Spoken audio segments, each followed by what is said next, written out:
Brought to you by Penguin.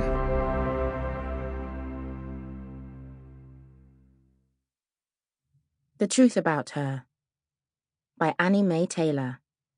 Read by Laura Aikman, Jennifer Macbeth, Louis Hill, and Roy Mcmillan.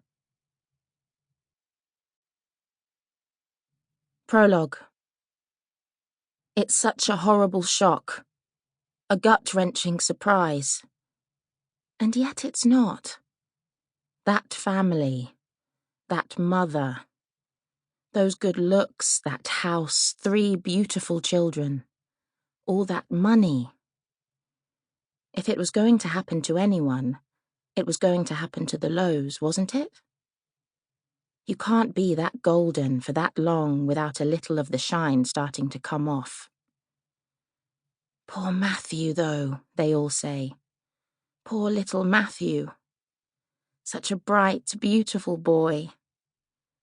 Even those who never met him have seen the photos, whether in the papers, on the TV, or on his mother's very popular Instagram page, it doesn't matter. They all know who he is now. Who he was. A boy of 3, kidnapped from his home, spirited away in the night to God knows where. The back door was open, they whisper. In December. Left unlocked. The house sits directly on the beach, beautiful views, of course, but it means it's easily accessible. Who would forget to lock their back door in the middle of winter? No sign of forced entry, no footsteps in the sand to follow. Disappeared, taken, who knows? He's gone. Matthew Lowe is missing.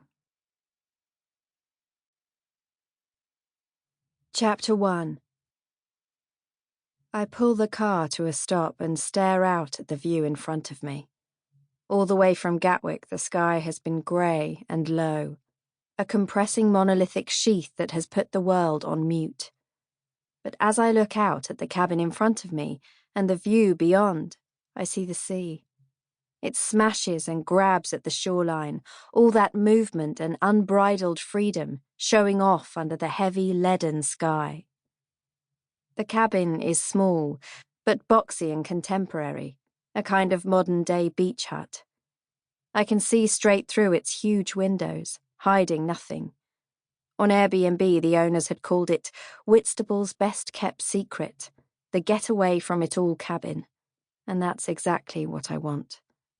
To get away from it all. The photos on Airbnb had looked professionally done.